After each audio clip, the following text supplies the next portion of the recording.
JavaScript works, JavaScript कैसे काम करता है उसका तो हमने सब कुछ देख लिया है कि नहीं। अब हमें फिर भी कुछ चीज़ें हैं जो हमें देखना बाकी रह गया है, एंड दैट इज़ गाइस मैं आपको बताता हूँ, यहाँ पे लेके चलता हूँ और आगे चलता हूँ, and this is it guys. यही चीज़ें जो मैं आपको तब से बताने की कोशिश कर रहा था, दैट इज़ अभी भी हमारे पास कॉल बैक है, फंक्शन करिंग, एजेक्स कॉल कैसे होता है, fetch API, promises, async await, and then error handling in JavaScript हमारा लास्ट टॉपिक होगा। देन हम प्रोजेक्ट पे प्रोजेक्ट देखने वाले। सो गाइस बस इतना रह गया है, लेकिन फिर भी हम इसको कंप्लीट करते।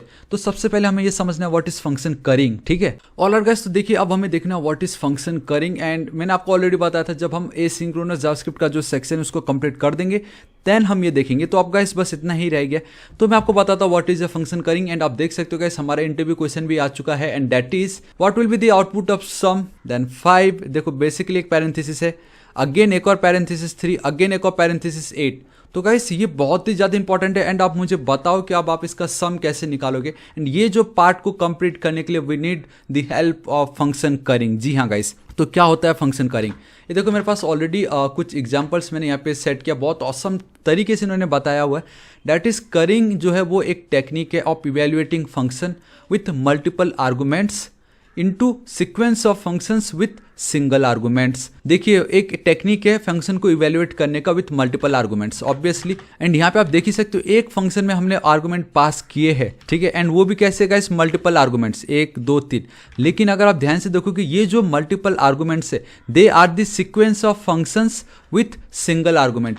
ये जो है ये खुद एक फंक्शन है विथ वन सिंगल आर्गुमेंट, ये खुद एक फंक्शन है विथ सिंगल आर्गुमेंट, लेकिन सम नाम के फंक्शन के लिए तो ये सभी के सभी एक आर्गुमेंट ही है, लेकिन with function with a single argument. अब इसका क्या मतलब होता है मैं अब भी आपको बताता हूँ। देखिए बिलीव मी ये बहुत ही ज़्यादा इंपॉर्टेंट है, एंड इंटरव्यू में ये पूछते ही पूछते, ठीक है। तो इस पार्ट को मैं मारता हूँ, हटाता हूँ, मारता हूँ, गोली बोलने वाला था मैं यहाँ पे आपको दिखाता हूँ व्हाट इज फंक्शन करिंग, ठीक है। यहाँ पे मैं चलता हूँ, we have a currying technique, so इसको मैं कर लेता हूँ कॉपी पेस्ट, एंड क्या होता है ये करिंग। देखिए अभी फिलहाल मेरा प्रॉब्लम क्या है, I need to find the total of ये जो भी है सम, ठीक है, उसके अंदर पैरेंथेसिस जिसमें वैल्यू क्या पुट की गई है 5 3 एंड देन 8 5, अगेन एक और पैरेंथेसिस 3, अगेन एक और पैरेंथेसिस 8, ये ना 538। चलो ठीक है, देखो ध्यान से देखो गाइस क्या हो रहा है यहाँ पे, आपको बहुत ध्यान से देखना है। एंड आपको लग रहा होगा ये बहुत ही ज़्यादा सिंपल है, लेकिन नहीं, ये सिंपल इसलिए नहीं क्योंकि मैं सम के अंदर 3 आर्गुमेंट पास नहीं कर रहा हूँ। मैं 3 आर्गुमेंट तो पास कर रहा हूँ, लेकिन हर एक आर्गुमेंट मेरा खुद एक फंक्शन है विथ सिंगल आर्गुमेंट। तो इसमें एंड इसमें जमीन आसमान का डिफरेंस है। तो इस टाइप के प्रॉब्लम को गाइस हम फंक्शन करिंग बोलते हैं, एंड ये बहुत इजीली हम इसको टैकल कर सकते हैं। कैसे देखो, एंड द बेस्ट पार्ट है इस प्रॉब्लम को मैं सिर्फ और सिर्फ एक लाइन में ही कंप्लीट कर सकता हूँ। मतलब मुझे अगर इस तरीके का मतलब एज एन आर्गुमेंट में अगर हम फंक्शन पास कर रहे हैं विथ सिंगल आर्गुमेंट, तो इस तरीके की प्रॉब्लम को मैं सिंगल लाइन में कंप्लीट कर सकता हूँ with the help of function currying. Basically ये जो कॉन्सेप्ट है इसको फंक्शन करिंग बोलते हैं। तो इसको सॉल्व कैसे करना है वो देखो गाइस, यहाँ पे मैं हटा देता हूँ। चलो देखो बहुत ध्यान से देखना आप, मैं क्या करता हूँ एक फंक्शन क्रिएट कर लेता हूँ, फंक्शन सिंपल, यहाँ पे चलता हूँ function, and I think spelling wrong लिखी मैंने FUN, जी हाँ, फंक्शन इक्वल टू, सबसे पहले ये सम नाम का फंक्शन लिखना है। उसके अंदर गाइस मुझे एक पैरामीटर पास करना पड़ेगा क्योंकि एक ही पैरामीटर है यहाँ पे। मैं लिख देता हूँ num1 सिंपल, ठीक है। यहाँ पे मैं चलता हूँ console.log, इस num1 को मैं पास कर देता हूँ, एंड लेट्स सी क्या आउटपुट मिलता है मुझे। मैं यहाँ पे चलता हूँ CLS करता हूँ, एंटर हिट करता हूँ, बूम गाइस सी मुझे 5 मिल रहा है। एटलीस्ट मुझे ये जो 5 की ये जो वैल्यू है मुझे वो मिल चुकी है, लेकिन अभी भी ये जो 3 है ये जो 8 है मुझे नहीं मिल रहा। एंड अगर आप ये सोचते हो मैं यहाँ पे अगर इस तरीके से num2 लिख दूंगा और मुझे उसकी वैल्यू मिल जाएगी, तो आप एकदम ही रॉन्ग हो, ऐसा हो ही नहीं सकता। देखो मुझे नहीं मिलता ये, वही कुछ हो ही नहीं सकता ये, क्योंकि वो एक अलग ही फंक्शन है विथ वन सिंगल आर्गुमेंट्स। लेकिन अब मुझे 3 भी तो चाहिए, तभी तो मैं इन तीनों का सम निकाल सकूंगा ना। तो इस पार्ट को मैं कर देता हूँ कमेंट में, यहाँ पे चलता हूँ, now I need to return one more function. अब क्या कर रहा है ये जो फर्स्ट फंक्शन है वो रिटर्न कर रहा है मेरे सेकंड फंक्शन को, ठीक है। मैं यहाँ पे चलता हूँ, अगेन मुझे सेम चीज़ लिखना है, but this time I will use the anonymous function. So function इस तरीके से, एंड मैं यहाँ पे चलता हूँ, दिस इज इट। मैं बेसिकली एनोनिमस फंक्शन यूज कर रहा हूँ बिकॉज इस फंक्शन का कोई नाम नहीं है। मैं यहाँ पे चलता हूँ again console.log। Now this time हमने ऑलरेडी लेक्सिकल स्कोपिंग समझ लिया, हमने क्लोजर समझ लिया, एंड दैट इज की जो इनर चाइल्ड है या जो इनर फंक्शन है वो अपने पेरेंट फंक्शन के वेरिएबल्स या पैरामीटर को एक्सेस कर सकते हैं। एंड दैट्स वाई गाइस इस इनर फंक्शन में मैं num1 and num2, basically num2 मुझे यहाँ पास करना पड़ेगा। एंड ये जो num2 है वो इसकी बात हो रही है अब, क्योंकि ये जो फंक्शन है ये रिटर्न कर रहा है एंड ये जो दो फंक्शन है वो ये रिटर्न कर रहा है। इस तरीके से Ctrl+S सेव करता हूँ, CLS करता हूँ, एंटर हिट करता हूँ। नाउ दिस टाइम मुझे 5 और 3 मिल रहा है, ठीक है। अब मुझे अभी भी ये 8 वाली वैल्यू चाहिए ताकि इन तीनों को मिला के मैं सम कर सकूँ। सो अगेन इसके अंदर मैं चलता हूँ, इसको कमेंट आउट कर देता हूँ। एक सेकेंड, कमेंट आउट करना था ना, यहाँ पे मैं लिख देता हूँ रिटर्न, ठीक है। सिंपली अब मुझे अगेन इसी सेम जो टेक्निक उसको अपनाना पड़ेगा, that is fat arrow function तो बाद में देखेंगे, एनोनिमस फंक्शन है। console.log num1 num2 num3।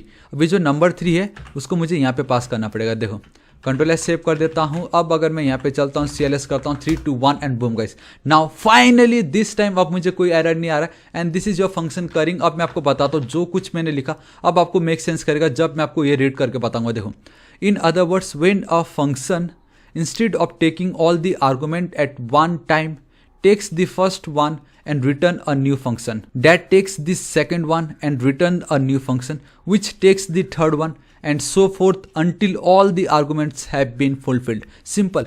अब जहां पहले हम एक ही फंक्शन के अंदर मल्टीपल आर्गुमेंट्स को एक साथ पास कर रहे थे, जो ये बोल रहा है यहाँ पे है कि नहीं, taking all argument at one time. Now अब हम क्या कर रहे हैं, takes the first one and return a new function.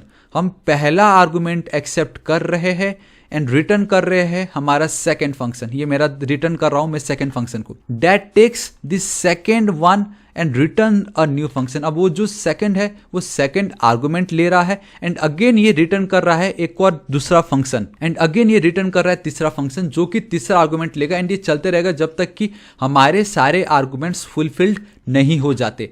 सो ये आपका फंक्शन करिंग कहलाता है। सिंपल, यहाँ पे देखो बहुत इजीली बताए। अगर आप सोच रहे थे 1, 2, 3 जहां पे हम एट अ टाइम एक ही बार में सारे आर्गुमेंट को पास करें, नहीं, एक फंक्शन में एक ही आर्गुमेंट वो रिटर्न करेगा दूसरे फंक्शन को जो कि दूसरा आर्गुमेंट लेगा, वो रिटर्न करेगा तीसरे फंक्शन को जो कि तीसरा आर्गुमेंट लेगा एंड इस तरीके से जब हमें सभी डेटा मिल जाता है, जो कि मुझे मिल भी गया है। अब मैं ये जो कॉमा है, कॉमा के बदले प्लस, यहाँ पे भी मैं जाके कर दूंगा प्लस एंड बात खत्म, दिस इज इट। एंड मैं यहाँ पे चलता हूँ, इसको हटाता हूँ, Ctrl+S सेव करता हूँ एंड बूम गाइस। अब मुझे 16, देखो 5 + 3 इज योर 8 एंड 8 + 8 इज 16। तो कितनी इजीली मैंने इसको कर दिया। अब ध्यान से देखो गाइस, इसको मैं एक लाइन में कंप्लीट कर सकता था, ठीक है। कैसे देखो, क्योंकि हमने फैट एरो फंक्शन समझ लिया है एंड जब फैट एरो फंक्शन ये बोलता है कि अगर आप रिटर्न कीवर्ड यूज कर रहे हो एंड सिर्फ एक लाइन का स्टेटमेंट है, then no need to write the return and then curly braces, simply आप एज इट इज उसको लिख सकते हो। तो कंसोल वाले पार्ट को फिलहाल के लिए मैं हटा देता हूँ, ठीक है। तो देखो इस कोड को मैं कैसे एक लाइन में कन्वर्ट कर सकता था। देखो ये वाला जो फंक्शन है, फंक्शन 2, इस वाले फंक्शन में सिर्फ एक ही लाइन का कोड लिखा हुआ है ना, तो मैं अगर रिटर्न को हटा दूं, ठीक है, एंड अगर मैं ये console.log एज इट इज रखता हूँ, अब ये फंक्शन को भी मैं हटा दूं एंड ये जो पार्ट है अगर इसको अब मैं कॉल बैक पे कर दूं इस तरीके से, देखो मेरा काम हो गया। अब मुझे ये कर्ली ब्रेसेस की भी नीड नहीं है।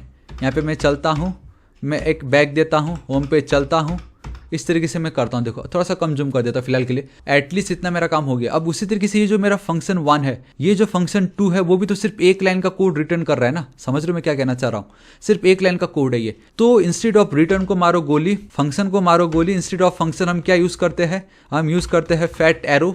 एंड अगर ये कर्ली ब्रेसेस भी नीड नहीं है अब हमें, तो मैं सिंपली कर्ली ब्रेसेस भी हटा देता हूं एंड ये हमारा मेन फंक्शन का curly braces, this is it. आप बहुत ध्यान से देख सकते हो गाइस, सिर्फ एक लाइन में मैंने ये जो मेरा कोड है उसको मैंने कंप्लीट कर लिया है। एंड अब ध्यान से देखोगे तो इसकी भी मुझे नीड नहीं पड़ेगी, क्योंकि गाइस ये भी खुद एक फंक्शन है। मैं खुद यहाँ पे चल के const sum will be equal to num equal to लिखना था, यहाँ पे मुझे इक्वल टू लिखना है। ये जो कर्ली ब्रेसेस है फंक्शन के बदले ये फैट एरो, एंड अब मुझे कर्ली ब्रेसेस की नीड यहाँ पे भी नहीं है। And this is it guys. So कितनी easily num1 num2 num3 console.log इस तरीके से मुझे डेटा आ गया एंड मेरा एक लाइन में मेरा ये काम हो गया। So this is your function currying and I hope guys आपको बहुत मजा आएगा। एंड इंटरव्यू में किसी ने अगर आपको ये वाला प्रॉब्लम देके पूछ लिया तो आप समझ जाना कि एक फंक्शन दूसरे फंक्शन को रिटर्न कर रहा है, दूसरा तीसरे को, तीसरा चौथे को, बेसिकली हर एक में एक एक आर्गुमेंट जा रहा है। एंड इस तरीके का जो टेक्निक होता है इसको हम बोलते हैं फंक्शन करिंग। ऑलराइट गाइस, नाउ अब हमारा जो पार्ट रह गया है एंड दैट इज, मैं यहाँ पे चलता हूँ। Now we will see what is call back hell. Guys call back hell का मैंने ऑलरेडी एग्जांपल लिख के रखा हुआ है। बेसिकली कॉल बैक हेल क्या होता है, हमने ऑलरेडी कॉल बैक समझ लिया था। कॉल बैक का मतलब एक फंक्शन को अगर आप दूसरे फंक्शन के अंदर एज एन आर्गुमेंट पास करते हो तो, एंड एक और तरीका ये भी था कि आप किसी भी फंक्शन को after a particular time call कर रहे हो, कॉल बैक, राइट।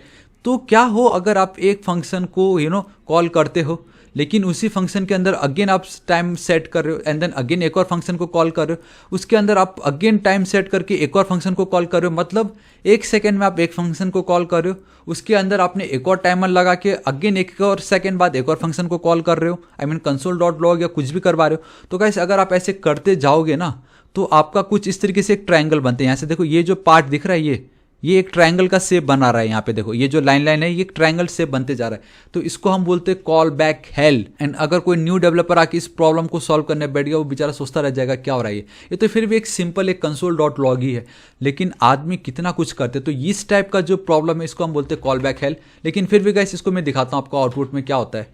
CLS, ये देखो 16, then work 1 is done, work 2 is done, 3 is done, 4 is done, 5 is done, 6 is done and बात खत्म। तो एक एक सेकेंड बाद हर एक फंक्शन के अंदर आप एक और बार एक और फंक्शन को कॉल कर रहे हो, I mean set amount set कर रहे हो 1 सेकेंड के लिए कि हाँ ये काम करो, ये काम करो, ये काम करो, ये काम करो, तो सही नहीं है ना। ये गाइस ये प्रॉब्लम करता है। तो कॉल बैक हेल से बचने के लिए guys we have something called promises. जी हाँ guys we have something called promises. लेकिन प्रोमिसेस को बताने से पहले, फेच एपीआई को समझाने से पहले we will see how to use ajax and हम एपीआई की मदद से किस तरीके से ये जो ब्यूटीफुल आपको दिखाई दे रहा है नेपाल का ये झंडा वाला जो कार्ड मैंने जो बनाया है, इसको हम कैसे क्रिएट कर सकते हैं वो देखते हैं, ठीक है। एंड मैं आपको ये भी बताना चाहूंगा कि गाइस आज के टाइम में मोस्टली अब फेच एपीआई यूज करते हैं instead of XML HTTP request, लेकिन फिर भी कोई लोग इसको यूज करते हैं बिकॉज इसकी ब्राउजर जो सपोर्ट है, कंपैटिबिलिटी बहुत ऑसम है एंड इसमें भी कुछ ऐसे एक दो फीचर है जो शायद बाकी फेच एपीआई में नहीं होंगे। लेकिन फिर भी फेच एपीआई बहुत ही ज्यादा सिंपल टू यूज एंड बहुत ऑसम है, ठीक है। लेकिन फिर भी एजेक्स कॉल हम कैसे करेंगे using XML HTTP request, and कैसे आप ये जो पार्ट देख रहे हो यहाँ पे